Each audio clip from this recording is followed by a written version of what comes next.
Hello friends, आज इस video में हम बात करने वाले हैं आरबीआई ग्रेड बी की 2023 की जो प्रिपरेशन आप करने वाले हैं वो आपको किस तरीके से करनी है। अगर आप इसे स्लॉट में बांट कर करेंगे तो आपके लिए प्रिपरेशन करना बहुत ही आसान हो जाएगा, क्योंकि अभी से अगर आप 2023 की प्रिपरेशन स्टार्ट करते हैं तो काफ़ी सफिशिएंट टाइम आपके पास है। अगर आप इसे 3-3 महीने के तीन स्लॉट में बांट देते हैं तो आप इजीली आपकी प्रिपरेशन कर पाएंगे, क्योंकि इस साल के ट्रेंड के हिसाब से अगर हम देखें तो लास्ट ईयर जो एग्ज़ाम हुआ वो मई में हुआ। ठीक है, तो यहाँ पर हम देखते हैं कि आपके पास अभी से जो टाइम है, क्योंकि जैसे अभी ये जुलाई चल रहा है, जुलाई के 10-15 दिन जो भी बचे हैं इसे आप केवल एक अपनी स्ट्रेटजी बनाने में लगाइए, क्योंकि एग्ज़ाम की स्ट्रेटजी बनना पहले बहुत ज़रूरी है। उसके बाद आप उसकी प्रिपरेशन स्टार्ट कीजिए। तो आपको 1 अगस्त से अपनी प्रिपरेशन को स्टार्ट करना है। अभी 15 दिन आपके पास है। आप एग्ज़ाम का पैटर्न समझिए, सिलेबस समझिए, अच्छे से एग्ज़ाम को समझिएगा। अगर आप एग्ज़ाम को अच्छे से नहीं समझेंगे तो उसकी प्रिपरेशन अच्छे से नहीं कर पाएंगे। तो ये 15 दिन आप अच्छे से लीजिए एग्ज़ाम को समझने में। उसके बाद 1 अगस्त से आपको अपनी प्रिपरेशन स्टार्ट करनी है और अपनी प्रिपरेशन को आपको 3 स्लॉट में बांटना है। पहला स्लॉट जो आपका होगा वो होगा अगस्त 2022 से अक्टूबर 2022 तक का। ठीक है, उसके बाद नेक्स्ट 3 मंथ जो रहेंगे वो नवंबर से लेके जनवरी तक रहेंगे, जनवरी 2023 तक।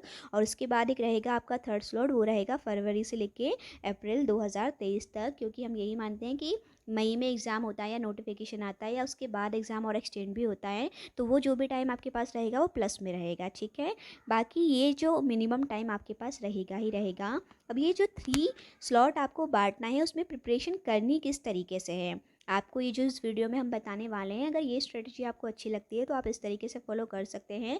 यदि आपकी अपनी कोई अच्छी और स्ट्रेटजी है तो आप बिल्कुल उसे फॉलो कर सकते हैं। तो चलिए यहाँ पर हम देखते हैं सबसे पहला स्लॉट जो है उसमें आपको क्या करना है। सबसे पहला स्लॉट जो आपका रहेगा अगस्त 2022 से लेकर अक्टूबर 2022 तक, ये 3 मंथ यहाँ पर आपके पास हैं। इन 3 मंथ्स में आपको क्या करना है कि आपको कंप्लीट प्रैक्टिस करना है क्यूआरई की। क्यूआरई आपका ये मान लीजिए एक फैक्टर है, ये इंपॉर्टेंट साबित होने वाला है आपके सिलेक्शन में। अगर आप क्यूआरई पे कमांड नहीं करेंगे तो आप बिल्कुल भी भूल जाइए कि आप आरबीआई ग्रेड बी का एग्ज़ाम निकाल पाएंगे, क्योंकि day by day RBI grade B का फेज़ 1 का एग्ज़ाम बहुत ज़्यादा टफ होते जा रहा है। जितना भी कंपटीशन होता है मैक्सिमम बच्चों को फेज़ 1 में ही छाट दिया जाता है। ठीक है, तो आपको अपनी क्यूआरई पर कमांड करना बहुत ज़रूरी है, इसलिए स्टार्टिंग के 3 मंथ्स आप केवल क्यूआरई को दीजिए। आप बिल्कुल फेज़ 2 भूल जाइए, क्या होता है डिस्क्रिप्टिव क्या होता है सब भूल जाइए। आप केवल अपना क्यूआरई पर कमांड करने की कोशिश कीजिए। प्लस इसके अलावा आपको टाइम मिलता है तो यहाँ पर नेक्स्ट में कहूँगी कि साथ में आप मैनेजमेंट को करिए। मैनेजमेंट जो कि फेज़ 2 में आपका आएगा।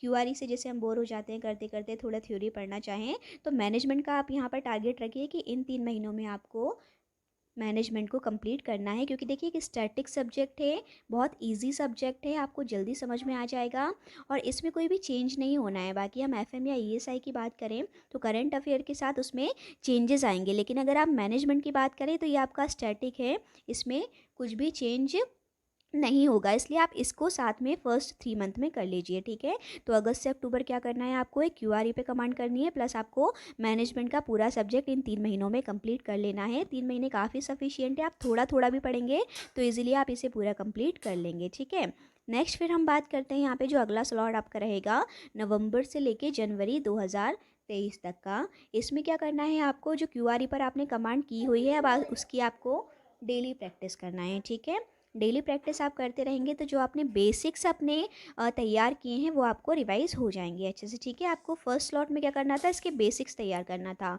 अब आपको उसकी डेली प्रैक्टिस करते रहना है, थोड़े थोड़े क्वेश्चन लगाते रहना है। नेक्स्ट आपको क्या करना है, अब आपको एडिटोरियल पढ़ना स्टार्ट करना है। एडिटोरियल भी बहुत इंपॉर्टेंट है आरबीआई ग्रेड बी के लिए, आपको ये सेकंड स्लॉट से स्टार्ट करना है। साथ में अब आपको क्या करना है कि करंट अफेयर की भी प्रैक्टिस चालू कर देनी है। डेली करंट अफेयर आप पढ़ते रहिए। आप अभी अगस्त से नहीं पढ़ेंगे चलेगा आपको, लेकिन आप नवंबर से ज़रूर स्टार्ट कर दीजिएगा, क्योंकि लास्ट 6 मंथ का बहुत इंपॉर्टेंट होता है और एग्ज़ाम अगर मई जून में जाके होता है तो लास्ट 6 मंथ आपके नवंबर के आसपास ही माने जाएंगे। तो यहाँ पर आप अपना डेली करंट अफेयर पढ़ना चालू कर दीजिएगा। ठीक है, अब आपको क्या करना है, सेकेंड स्लॉट से ईएसआई और एफएम को भी थोड़ा थोड़ा चालू कर देना है। तो उसका क्या आपका रहेगा, आपको किस तरीके से टाइम निकालना है ईएसआई के लिए, एफएम के लिए, वो हम यहाँ पर वीकली स्ट्रेटेजी 1 अगस्त से चालू करने वाले हैं। आप चाहे तो हमारी वो वीकली सीरीज़ जो है ज्वाइन कर सकते हैं, उसमें आपको प्रॉपर गाइडेंस मिलता रहेगा कि आपको कब क्या पढ़ना है, ताकि आपका सिलेबस भी टाइम पर कंप्लीट हो जाए। बट हाँ, आपको ये करने का टारगेट रखना है, अगर आप ये रख लेंगे तो आपका इजीली सिलेबस टाइमली कंप्लीट हो जाएगा। भले फिर आप अपने तरीके से पढ़िए, आप मत अगर ज्वाइन करेंगे हमारी वीकली सीरीज़ तो भी आप अपने तरीके से इसे कवर कर लीजिएगा, ठीक है। नेक्स्ट जो फिर हमारा स्लॉट रहने वाला है वो आपका रहेगा फरवरी से लेके अप्रैल 2023 का। अब इसमें आपको क्या करना है, देखिए आपकी क्यूआरई की बेसिक आपने तैयार कर लिए, आपने डेली प्रैक्टिस उनकी चालू कर दी थी, आपने ईएसआई एफएम भी कर लिया था। अब ये जो लास्ट है फरवरी में जाके यहाँ पर आपको अब अपने मॉक टेस्ट स्टार्ट कर देना है। अगर आप पहले नहीं भी करते चलेगा, लेकिन अब आपको मॉक टेस्ट ज़रूर देना है, ठीक है। और सिर्फ मॉक टेस्ट देना ही नहीं है, उसको एनालाइज भी अच्छे से करना है कि आप कहाँ गलतियाँ कर रहे हैं। आपने क्यूआरई की कमांड जो है बेसिक्स तैयार कर लिए, फिर भी आप टेस्ट देते टाइम पे कहाँ गलतियाँ करते हैं ये आप अच्छे से एनालाइज करिए, ताकि एग्ज़ाम में दिक्कत ना हो। याद रखिएगा कि एग्ज़ाम बहुत टफ आता है, इसीलिए आपको प्रैक्टिस अच्छी करनी है, ठीक है। नेक्स्ट आपको स्टार्ट करना है साथ में इंग्लिश राइटिंग की प्रैक्टिस अब आपको चालू कर देनी है, क्योंकि एग्ज़ाम में फ़ेज़ 1 क्लियर करने के बाद फ़ेज़ 2 में इंग्लिश का बहुत ही इंपॉर्टेंट रोल होने वाला है। आपको ईएसआई एफएम में भी इंग्लिश में लिखना है, प्लस पूरा एक पेपर इंग्लिश का रहने वाला है, ठीक है। लास्ट आपको क्या करना है, ईएसआई एफएम और मैनेजमेंट को टाइमली रिवाइज़ करते रहना है। उससे रिलेटेड भी आप एक एक डिस्क्रिप्टिव क्वेश्चन लगाने की कोशिश करिए, जो भी करिए, बट इसको आप रिवाइज़ करते रहिए, ठीक है। ये भी बहुत ज़रूरी है। तो इस तरीके से आपको लास्ट के 3 मंथ में इस तरीके से आपको रिवाइज़ कर लेना है।